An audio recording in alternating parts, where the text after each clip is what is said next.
Budget's a very tough word that folks don't like to hear, so if you want to rename it and make it a spending plan and that sounds better to you, you can do that. Hi everybody, I'm Daniel Nice and welcome to another episode of Hello Haymarket. On today's episode we're going to be talking to Mr. Pat Flynn.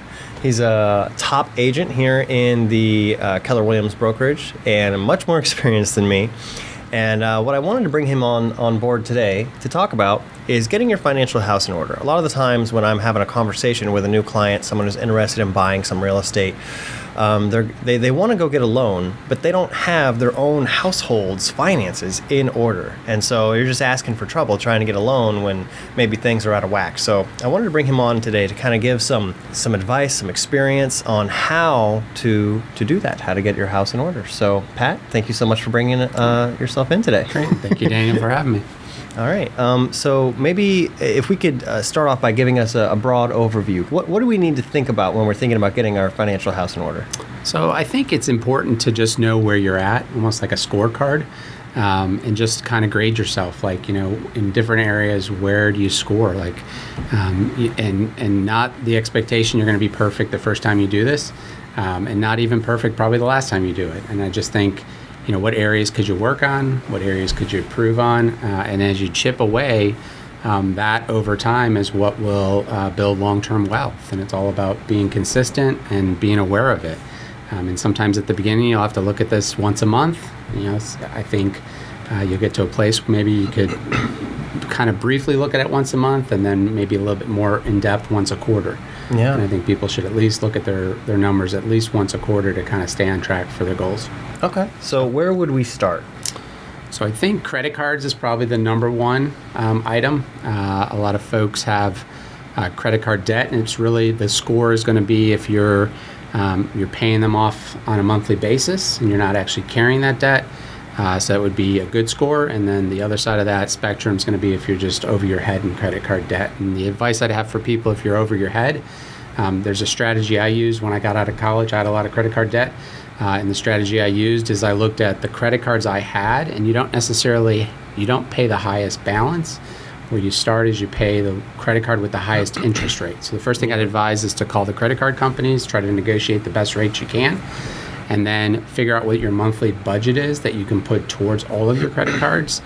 Make sure you pay your minimum on your lowest interest cards, and then for your highest interest card, I would put the balance of that budget. Even if it's the lowest balance of all the cards, don't go for the highest balance, go for the highest interest rate. And once you finish that card, then move that money you were sending there to the next highest. Once you pay that card off, move all the money to your, just Makes keep sense. moving it down. And that's how you pay them off.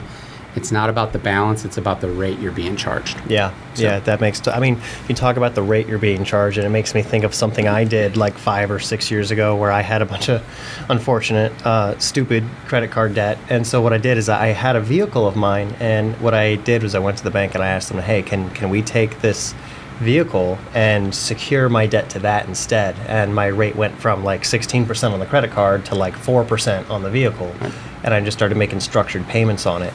And that helped me eliminate that debt a lot faster and a lot cheaper.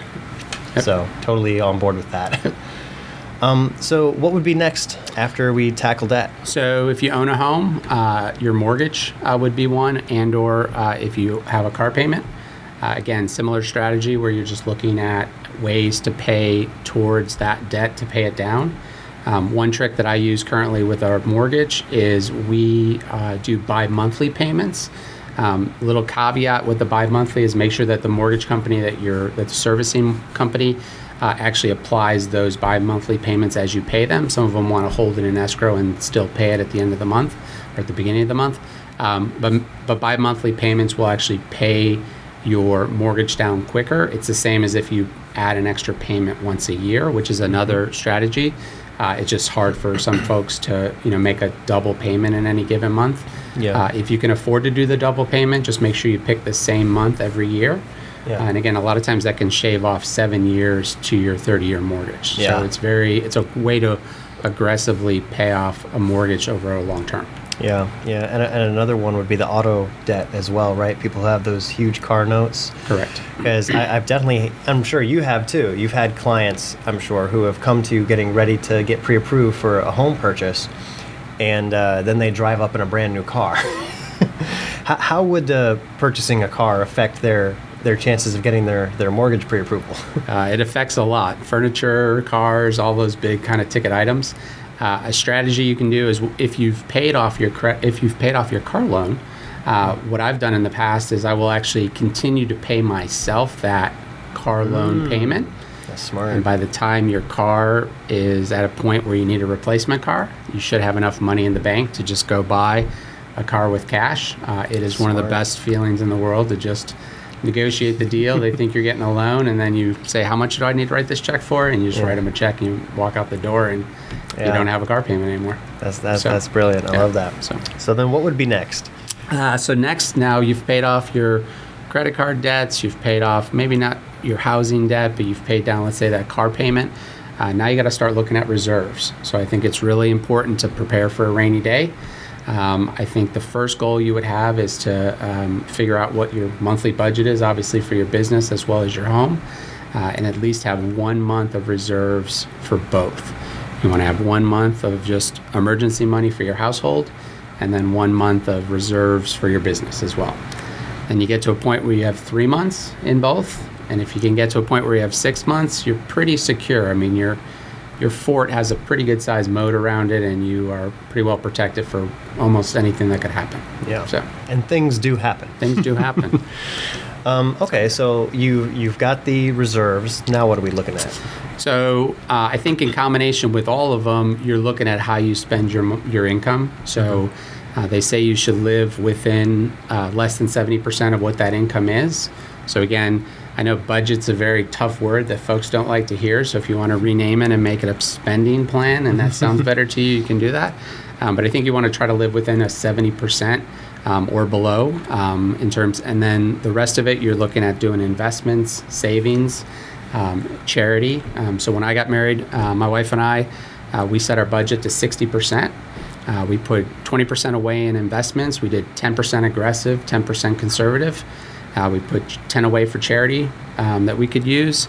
And then we actually had a 10% fund for us account. And it was money that just built up. We took a lot of nice vacations prior to children. And we were able to pay for these with cash and never had to rack them up or put them on a credit card. So now I'm sure a word that comes up often is lifestyle creep. When it comes to income, a lot of people try to attack this from just, oh, well, I'll be making more money. I've got a raise coming up. But then they find a way to spend that money. So your strategy of using percentages is, I think, one way to try to avoid that problem. Correct. And then you're living within your means. Yeah. And you're not living at the, they say paycheck to paycheck. You never want to be in that position. No, because that affects your health too. Yeah. And suddenly you're spending more on your health because it's deteriorating. Absolutely. All right. What would be next? So again, I think in combination with all of these, you're looking at your investments. So you're looking in terms of how you're putting away that 20%, let's say. Again, for everyone, aggressive means a different thing. So if you're younger, you could be more aggressive. If you're older, you want to try to be less aggressive because you have a shorter period of time until that retirement. But you're really looking at how do you put that money away. So I think the key is really just to have a clear investment strategy. So whether that be in the stock market or whether it be in investing in real estate, whether it be in whatever it is, just have a very clear strategy. Be very consistent, and then I think you just do it over a long period of time. They say that compounding interest is the eighth wonder of the world, and it's really about having that plan in place, sticking to it on a consistent basis, and then over time, it's amazing what those investments, even, some people, they can only put away $50 a month, and that's better than nothing, and maybe that $50 becomes $100 one day, and become $500 one day, and it could be tens of thousands of dollars at some point per month. So just kind of got it. It's creating that habit, and the consistency is really what's most important. For sure, because if you don't find a way to make your money work for you, you're going to be working until you're ready to pass on from this world to the next, right? Very true.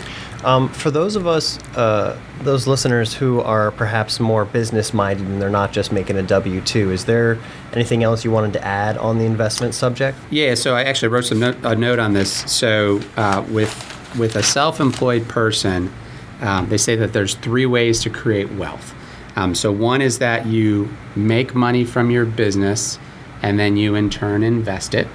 So you're out there every day making money as a business owner, and then you're choosing to invest it. And then that money you invest from your business will in turn make you money. So actually, pay you a salary from those investments.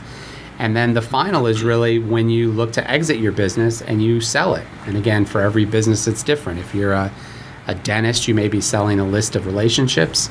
If you're a landscaper, you may be selling, trucks and snowplows and other materials and stuff like that. So, but that's really, as a self-employed person, those are your ways of kind of creating that wealth within what you have in your business. I think that's so important, because as a self-employed person, you realize that you have the opportunity over the course of decades to really build something, right? Something that has value that took you a lifetime to create. And if you're not mindful, in 10 years you will arrive. The question is where. Are you going to arrive at a place where you can capitalize on all of that investment? Or through neglect, have you now wasted that opportunity? True. So I think that's so important to think about at an early stage. True. Okay, what else comes to mind for us? Is there anything we've missed? I think the last is just a good insurance plan. Again, I think just having the right insurance in place to protect you. So, make sure you have your PNC insurance, you got your life insurance, your long-term disability insurance. I think a health insurance, and then one that a lot of folks don't think about, especially a business owner, is an umbrella policy.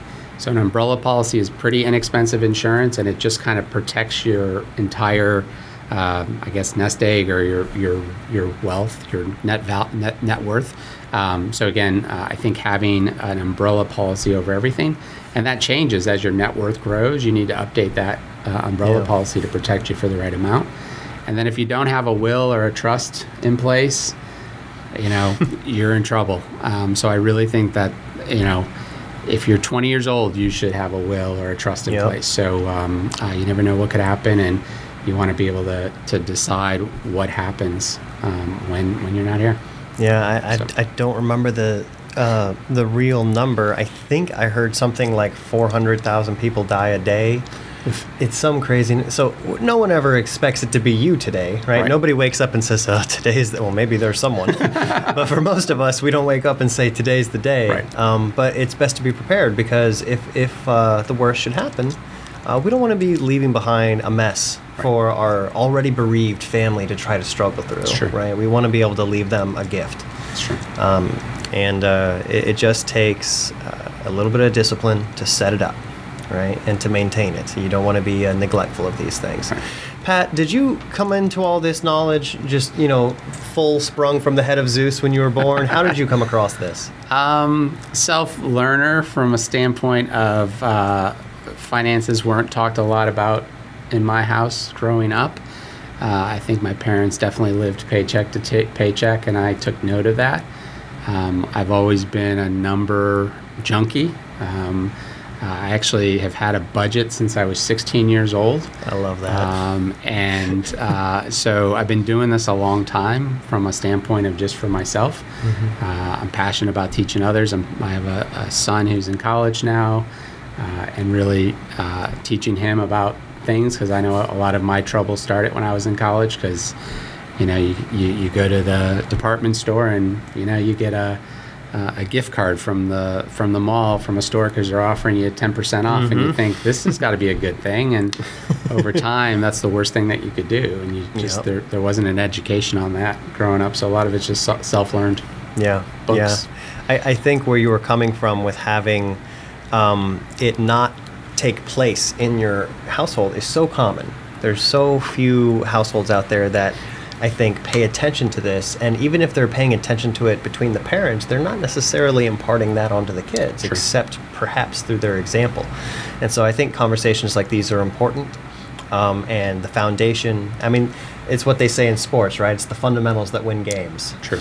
So I think if anyone out there is listening, this is what you pay attention to. Get your fundamentals right, organize your household, get it in order, and then from there we can start getting a little bit more advanced. Well said. Well, Pat, thank you so much for joining us Great. today. I really appreciated having you on. Thanks for having me. If anyone out there wants to get in touch with you, what would be the best way you'd recommend they do that? So the best way is we're on Instagram at Flynn Realty Associates.